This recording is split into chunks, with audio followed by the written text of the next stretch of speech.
Vocabulary is so important, not just in ensuring that we're talking about the play in an accurate way, but also in a more specific, articulate way that's going to give us that ability to access more insightful ideas. So I'm not only going to be telling you about the words themselves, but I'm going to be telling you how you can apply them to the play and showing you some quotes as examples. So let's do this. The first word we're going to look at is callous. Now, in An Inspector Calls, Mr. and Mrs. Burling have a callous attitude towards the suffering of others. And callous is a person who's very cruel and shows no concern for other people or their feelings. I should add, by the way, that all of my definitions for the words in this video come from Collins Dictionary. I'm not in any way sponsored by them, but I just think they are the best dictionary for young people to use because their definitions are so accessible. Going back to Mr. and Mrs. Burling being callous, you can see, for example, in this quote when Mrs. Burling says, "I don't suppose for a moment we can understand why the girl committed suicide. Girls of that class," and then she gets cut off. Now, this shows that she's callous because it's like she's heard at this point of the play loads of information about the different things that Eva went through, and she's still like,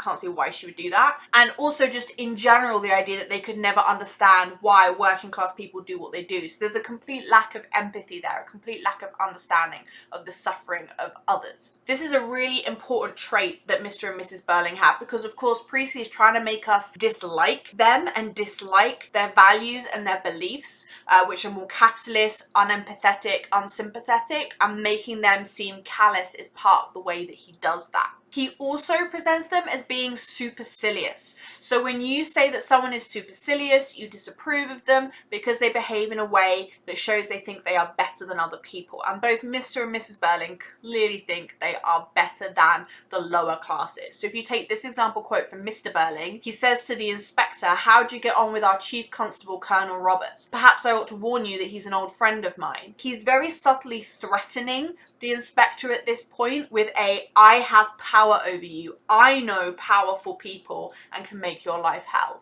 And it's that kind of subtle threat there where he's suggesting he knows important people, he is an important person, and therefore the inspector needs to show him some damn respect. With Mrs. Burling, you again get that sense of her being supercilious. For example, in this quote, this time she's talking about Eva when Eva pretends to be Mrs. Burling in order, Mrs. Burling, in order to get help for her pregnancy. And Mrs. Burling says, "It was simply a piece of gross impertinence, quite deliberate, and naturally that was one of the things that prejudiced me against her case." The impertinence, that's like being rude, being impolite. So for Mrs. Burling, Eva has not shown enough respect to her position as a higher class woman. And so again, it's this sense of, I am better than you, I am higher class than you need to show me respect. It's also really significant that she says, naturally, that was one of the things that prejudiced me against her, as if being supercilious, believing in this hierarchy, the betters and the lowers, is a normal and common and natural way to think. So they are both callous and supercilious. We also see, particularly with Mr. Burling, that he is willing to do something expedient. Now, if something is expedient to do,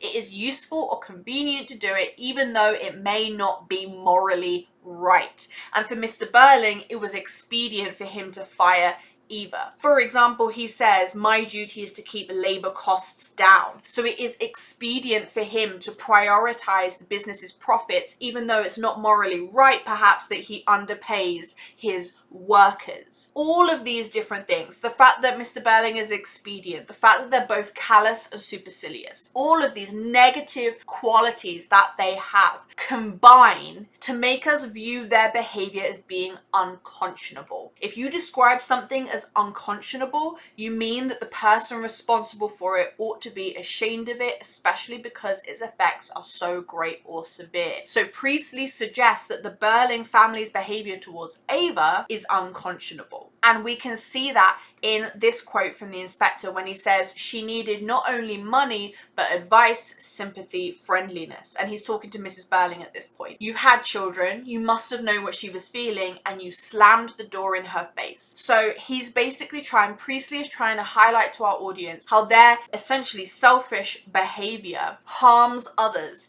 and it's completely unacceptable, the level of harm that it causes, and they should be ashamed of the level of harm that they cause to others. And you can really see that in that metaphor of slamming the door in somebody's face, with a door symbolizing opportunity, and therefore it being slammed, it's like she's deliberately closing it. And we get that as well from the fact that it's in like the active voice. You slammed the door. The responsibility here is on Mrs. Burling as being the one to close the opportunity out. And that word slammed and its violence and power, suggesting that those on the top really work hard. Not even work hard, just work powerfully to exclude the working classes from opportunities, from support, from help. This quote is also another one that helps to demonstrate that Eva experiences a lot of adversity. Now, adversity is a very difficult or unfavorable situation, and Eva, as we hear as the play goes on, she faces a lot of it. Another quote that demonstrates it is this from the inspector: with no work, no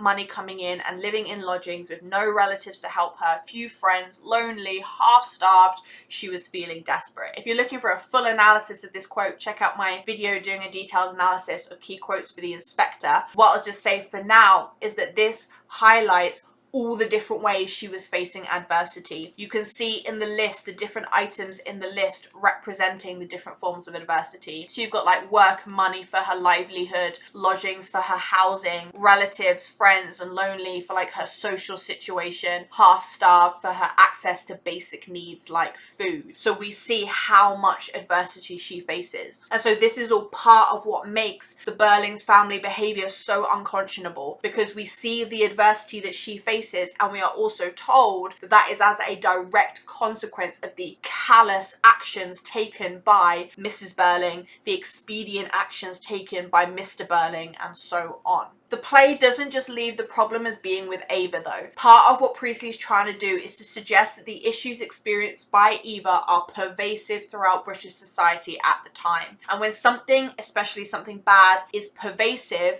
it means that it's present or felt throughout somewhere. So that basically means the struggles, the adversity that Eva faces in the play are true of working class people throughout Britain, because it's a pervasive issue. And the inspector also makes that clear in his final speech when he says there are millions and millions and millions of Eva Smiths and John Smiths still left with us, with their lives, their hopes and fears, their suffering and chance of happiness, all intertwined with our lives and what we think and say and do. And again, I've done a full analysis of this line in my Inspector Quotes video. But really, this quote is about bringing this whole issue of the play not just about Eva anymore, but about the whole of society. So that reference to Eva Smiths and John Smiths, they're each now symbolizing working class women and working class men, and how everything that they do, as shown with that metaphor of being intertwined with our lives, everything that happens to them is directly linked to the behaviours of people like the Burling. So this is an issue not just for Eva, but, and again we get it from that repetition of millions there, loads and loads of working class people throughout Britain.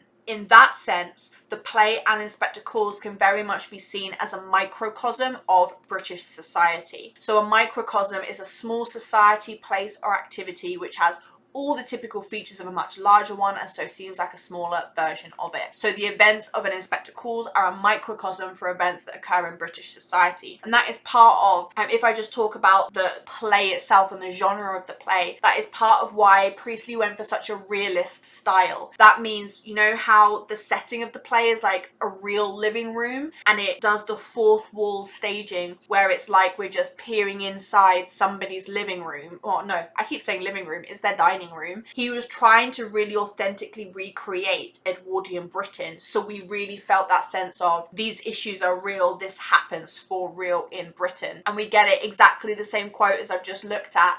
It's that exact same sense from there as well. He is reminding us of all the real people out there who are affected by these issues, by the adversity created by people who do what is expedient to make money rather than what is morally right. While Mr. and Mrs. Burling don't show any regret for what they've done, Eric and Sheila do, and we can talk about that being remorse. Remorse is a strong feeling of sadness and regret about something wrong that you have done. Eric and Sheila feel deep remorse, whereas Mr. and Mrs. Burling don't have any. And you can see an example of that in this little extract from the play. Eric said, "It's still the same rotten story whether it's been told to a police inspector or to somebody else. The money's not the important thing, it's what happened to the girl and what we all did to her that matters." Sheila then says, "Eric's absolutely right, and it's the best thing any one of us has said tonight, and it makes me feel feel a bit less ashamed of us. You're, Mr. and Mrs. Burling, just beginning to pretend all over again. There's some other little spiel, and then Mr. Burling says, they're so damn exasperating, Eric and Sheila.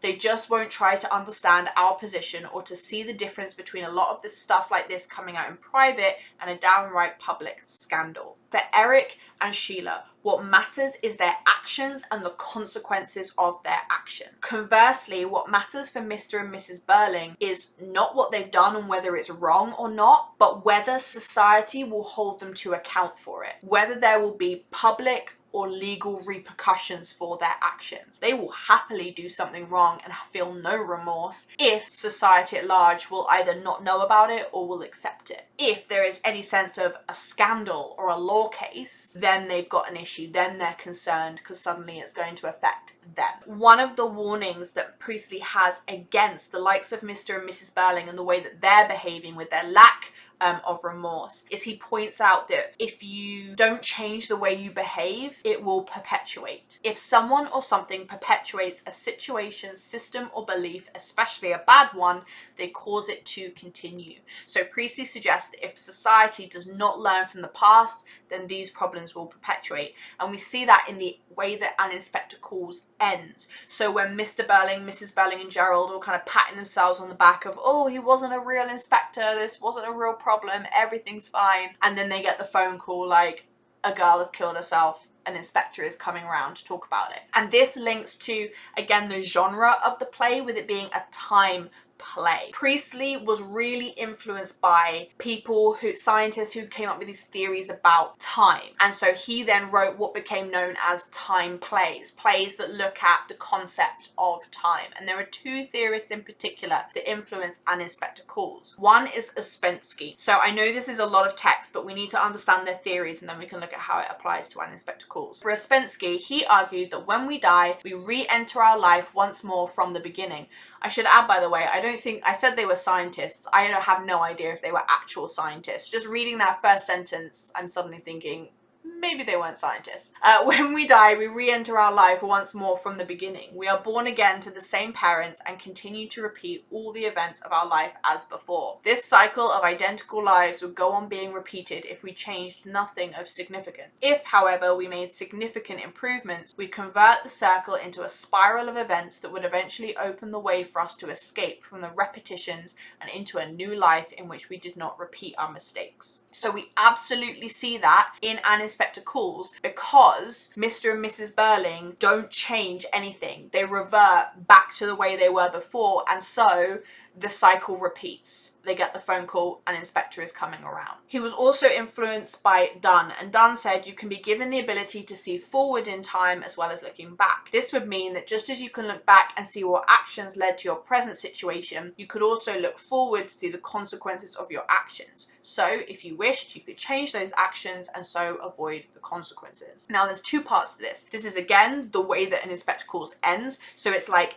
all of the investigation with the inspector was almost the Burlings getting an opportunity to see forward into time and do their reflecting ahead of time. And so then the events that we don't get to see of the second round of investigating, hopefully that second time they can change the way they respond and not avoid the consequences because she's already dead, but they can learn now, okay, yeah, I do need to change this time around. It also, I think, has an application for our audience watching An Inspector Calls, in that Priestley is reminding the 1945 audience of what society used to be like and the kind of consequences of the actions as a means of encouraging them to reflect on the future and how they can change things in the future. So there is also an element there of he's trying to encourage his audience to think about the past and how they can change their actions in the present in order to avoid any potential consequences in the future and change by becoming more socialist. He is arguing that this problem is perpetuating throughout British society. It existed in the Edwardian times, it still exists now, but also that we need to change that. We need to stop these issues around the class system perpetuating. Specifically, what he wants to stop perpetuating is the disparity between them. That adversity that Ava faces shouldn't be happening. And a disparity is when there's a notable difference between two things. And in the case of British society and the families in An Inspector Calls. He's wanting to highlight the disparity that's created by the class system, the disparity in life outcomes, life experiences by being working class versus being middle class or something like that. And there's this great quote from the play that exemplifies that. So Mr. Burling says, if you don't come down sharply on some of these people, they'd soon be asking for the earth. He's essentially showing a huge awareness of the class system now. If you don't come down sharply on these people. So he's aware, again with him being supercilious, he is aware of him being in a higher position, a higher class, better than the working classes. And there's a sense of him needing to keep those working classes in control. Otherwise, they're going to want everything. The earth representing like more resources than they should have. The inspector then flips that metaphor brilliantly by saying it's better to ask for the earth than to take it. So he flips the verbs from ask to take. And there he actually condemns the class system whereby the upper classes are taking more than their fair share and leaving behind the working classes with not enough, basically. So that's just one example. Of course, all of the different things that we hear about that happen to Eva are part of highlighting that disparity. The contrast between Sheila and Eva is again part of highlighting that disparity because they're designed to be like foils to one another. If you aren't familiar with that term, have a look at my Mr. Burling. You know what, any of my other videos analysing the An Inspector Calls characters, I use that term all the time in those. But basically, foil just means you're like opposites. The characters are opposites of one another and contrast one another. Eva and Sheila are contrasts, they are foils, because it's about highlighting the disparity, you know, working class woman versus middle class woman, similar age, what their lives are going to be like and how different their lives are going to be. Of course, the reason that Priestley is pushing so hard these ideas about, you know, the disparity of the class system and condemning that disparity is because he is an advocate for socialism and social reform. So an advocate of a particular action or plan is someone who recommends it publicly. You know, he is not hiding the fact that he is a socialist, and this is a very overtly socialist and anti-capitalist play, and he communicates that via the inspector. So the inspector is like his mouthpiece for expressing his socialist ideas. And again, in the inspector's final speech that is just jam-packed with socialist values of social responsibility and collectivism, he says, we don't live alone, we are members of one body, we are responsible for each other. So really explicitly there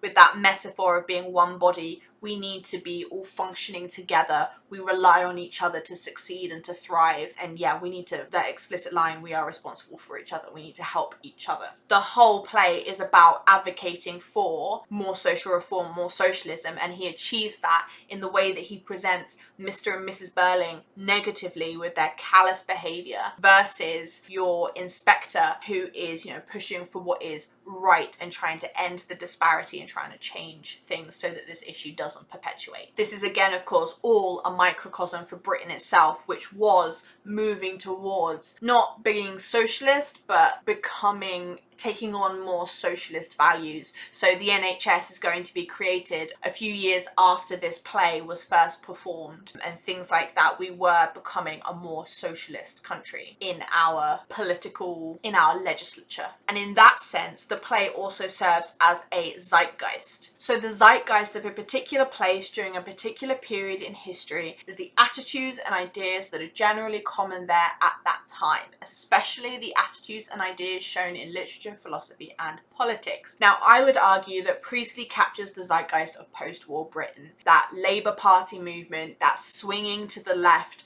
of cradle to grave, needing to look out for one another, needing to look after one another.